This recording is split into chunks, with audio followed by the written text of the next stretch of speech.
말라기 4장 1절에서 2절까지의 말씀, 말라기 4장 1절에서 2절까지의 말씀입니다. 제가 읽어드릴게요.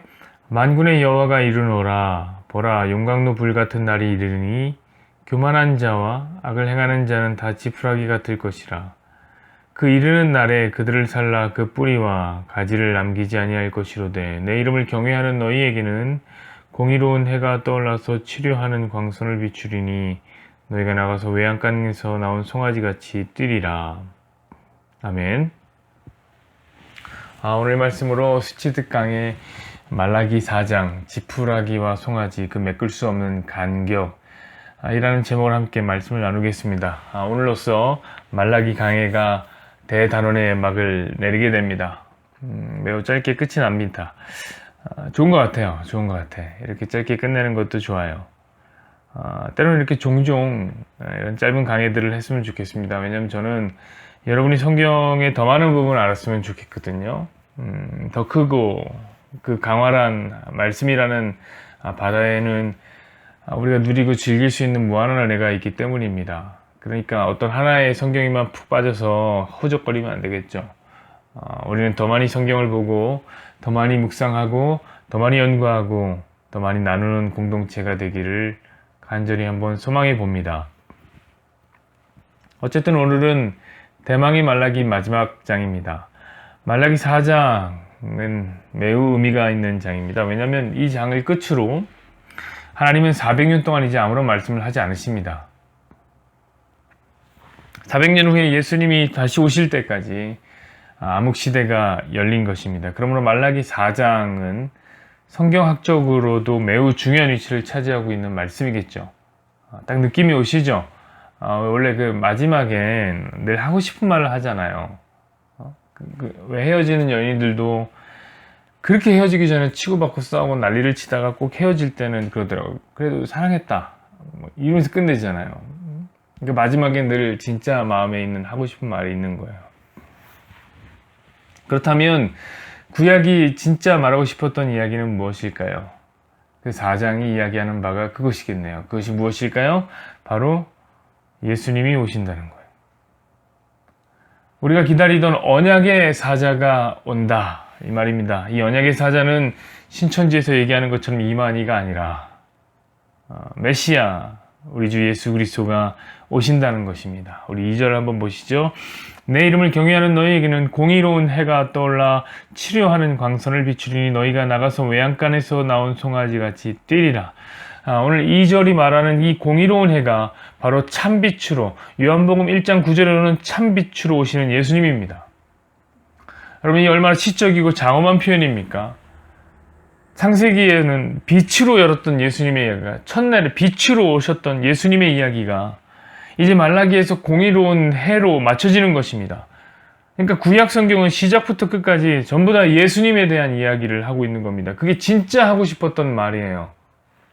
말라기는 그 예수님이 다시 오셔서 어떤 일을 한다고 말합니까? 자, 하나님을 경외하는 사람들에게 치유하는 광선을 비출 것이라고 말씀하셨습니다. 치유하는 광선을 비춘다. 그러면 우리는 그냥 그 광선 맞고 깨끗이 나와서 송아지처럼 뛰어놀 것이다, 이렇게 말씀하십니다. 여러분, 그 외양간에 갇혀있다가 문 열어주면 뛰쳐나오는 송아지 새끼를 본 적이 있습니까? 아주 좋다고 난리죠. 난리 납니다. 막 혼자 뛰어다니고. 사랑하는 여러분, 주님을 만난다는 것은 그런 것이죠. 생명력이 있는 거예요. 내 안에 생명력이 샘솟아 오르는 겁니다. 뛰어노는 겁니다. 저도 처음 예수님 영접하고 어찌나 감사하고 기뻤던지, 처음에 예수님을 만나고 나왔는데, 문 열고 나왔는데 하늘이 달라 보이더라고요. 그런데 여러분, 그것을 아십니까? 예수님을 만나는 사람들이 다 이렇게 생명을 얻고 기쁘고 행복한 것은 아니라, 이 말씀이더라고요. 1절을 보시죠. 만군의 여호와가 이르노라. 보라, 용광로 불같은 날이 이르니 교만한 자와 악을 행하는 자는 다 지푸라기 같을 것이라. 그 이르는 날에 그들을 살라 그 뿌리와 가지를 남기지 아니할 것이로되. 자, 제가 4장이 무슨 이야기라고 했습니까? 4장은 메시아인 예수님이 오실 것이라는 예언입니다. 그럼 용광로 불같은 날은 어떤 날일까요? 예수님이 임하시는 날이죠. 예수님을 만나는 날입니다. 근데 어떤 사람들은 용광로 앞에 지푸라기처럼 다 타버릴 것이다 라는 무서운 메시지인 겁니다. 여러분, 마른 지푸라기가 타는 거 보셨어요? 불만 살짝 갖다 대도 순식간에 타버립니다. 그야말로 삽시간인 거예요. 찰나의 흔적도 없이 사라지게 되는 것입니다. 여러분, 생명을 소멸당하는 것이죠. 혹시 지금 느껴지십니까? 송아지와 지푸라기 사이의 그 간극 느껴져요? 똑같은 예수님의 임재 앞에 완전히 다른 양상이 펼쳐진 겁니다. 한편은 송아지처럼 뛰어놀고 다른 한편은 지푸라기처럼 타서 죽는 것입니다. 여러분, 이것을 보십시오. 예수님은 만백성을 구원하기 위해서 오신 분이 아니에요. 어떤 백성들은 태워 죽이려고 오신 것입니다. 그 지푸라기 같은 사람들은 어떤 사람들입니까? 성경이 말하기를 바로 교만하고 악을 행하는 사람들이라고 이야기합니다. 반대로 송아지와 같이 생명의 기운을 얻을 사람들은 누구입니까? 하나님의 이름을 경외하는 사람들이다. 이렇게 기록해 놨습니다. 자, 그럼 이제부터 우리가 고민해 보아야 될 것이 있죠. 그것은 무엇입니까? 나는 교만한 사람인가, 악을 행하는 사람인가? 아니면 나는 하나님을 경외한 사람인가? 어서 눈을 감고 시선을 여러분의 내면을 향해서 한번 여러분 스스로를 돌아보아야 돼. 나는 누구인가? 여러분, 이건 중요합니다. 왜냐하면 그것이 송아지냐 지푸라기냐를 가르는 기준이 되기 때문에 그렇습니다. 그 한 글자밖에 차이 안 나는데 결과는 참으로 엄청나요. 도무지 메꿀 수 없는 위대하고 거대한 간극이 형성되게 되는 겁니다. 제가 이제 오늘 말씀을 묵상하면서 가만히 내 안을 들여다보니까 저는 이런 결론에 가까웠던 것 같아요. 나는 지푸라기에 가까운 사람인 것 같다. 교만하고 악을 행하고 교만하면 또 저를 빼놓기가 쉽지가 않아요. 저는 이상하게 타고난 자신감이 있어요. 뭐든지 잘할 자신이 있어요. 하나님 없이도요. 악은 또 얼마나 대단한지 둘째가라고 하면 서러울 정도죠. 그래서 제가 불안합니다. 또한 저와 여러분들이 자신있게 하나님을 경외한다. 하나님 경외하는 자가 송아지같이 뛰어놀 거라고 그랬으니까 경외한다고 말하고 싶은데 그것도 참 쉽지가 않습니다. 왜냐하면 하나님을 경외한다면 도무지 하지 않을 생각과 하지 않을 행동과 하지 않을 죄악이 너무 많아 우리 안에. 사실 경외는 둘째치고 거의 생각하지를 않고 살아요. 제가 너무 과합니까? 사는데 바빠서 하나님 생각 못할 때가 얼마나 많나요? 가끔은 우리가 열심히 하루를 살고 집으로 돌아와서 우연히 책장 사이에 껴있는 먼지 섞인 성경을 보고 깜짝 놀랄 때가 있지 않나요? 맞다, 나 그리스도인이었지. 나 하나님 믿는 사람이었지. 하루 종일 한 번도 생각하지 않다가 집에 들어와서 우연히 성경을 보고 그런 생각을 할 때는 없었나요? 우리가 사실상은 실천적 무신론자로 살 때가 얼마나 많습니까? 여러분, 목사가 솔직하다고 너무 흉보지 마세요. 다들 그러고 사니까요. 그럼 기독교 운동이라는 것이 무엇입니까? 이런 지푸라기 같은 인생들이 송아지가 되기 위해서 지금부터 최선을 다해 하나님을 경외하자 이렇게 하는 겁니까? 서로 경외해 외쳐주면서 그게 기독교 운동입니까? 마음으로 인정이 안 되고 마음으로 경외가 안 되고 이게 경외가 뭔지도 잘 모르겠는데 경외하려고 애쓰는 것입니까? 최선을 다하면 경외하는 마음도 생기는 것일까요? 미안하고 죄송한 이야기지만 이 마음이라는 놈은 우리의 의지로 가장 바꾸기 힘든 대상 중에 하나입니다. 의지로는 잘 안 돼요. 그 중에 절대로 의지로 바꿀 수 없는 것이 있습니다. 그것은 무엇이냐면 믿음이라는 마음입니다. 여러분, 그러므로 단언컨대 기독교 운동은 경외하기 운동이 아닙니다.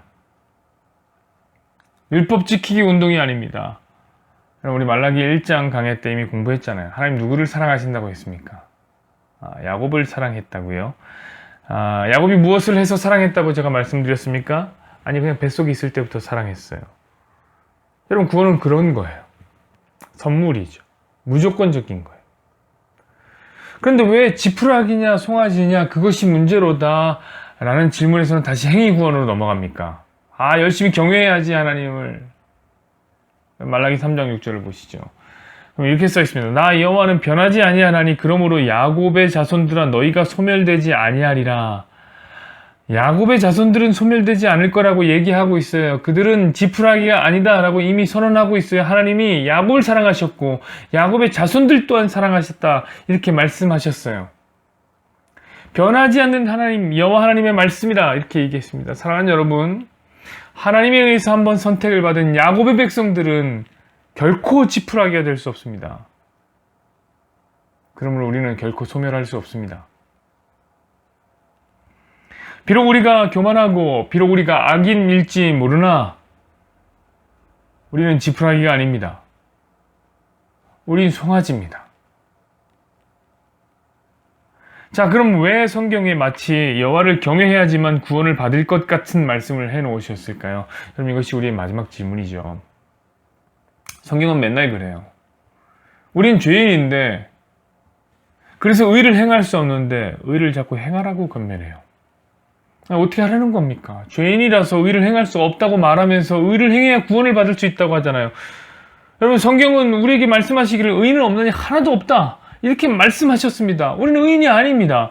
그런데 또 다른 성경에서 뭐라면 의를 행함이 없으면 구원이 없다라고 말씀하십니다. 여러분, 이 간극을 어떻게 메꿔야 할까요? 그게 바로 예수님이죠. 사랑하는 여러분, 오해하지 마세요. 지푸라기가 송아지 되는 거 아닙니다. 그런 건 절대로 일어날 수 없습니다. 불가능합니다. 아무리 하나님을 경외한다 하더라도 지푸라기는 하나님을 경외할 수 없어요. 왜냐하면 가만히 돌아보면 우리 같은 송아지, 야곱의 자손들도 우리가 경외하고 싶어서 하나님 경외하는 거 아니거든요.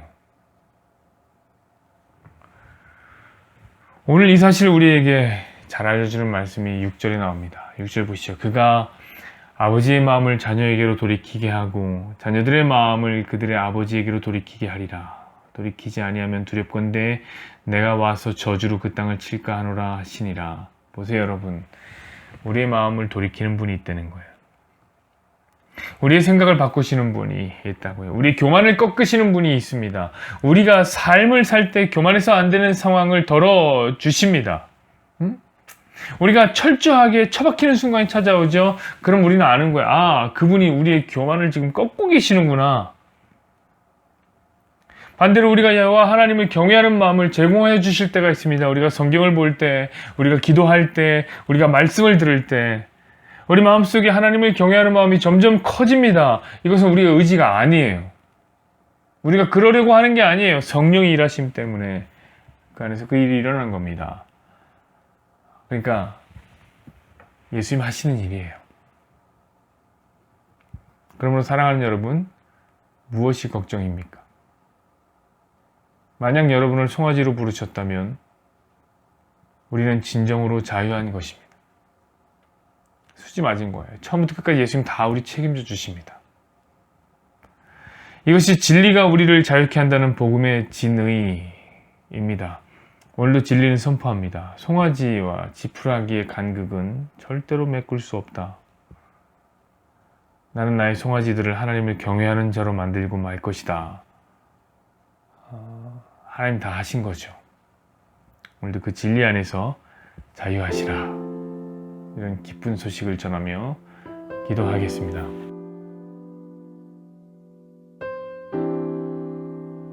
여호와는 내게 복을 주시고 너를 지키시기를 원하며 여호와는 그의 얼굴을 내게 비추사 은혜 베푸시기를 원하며 여호와는 그 얼굴을 내게로 향하여 드사 평강 주시기를 원한다.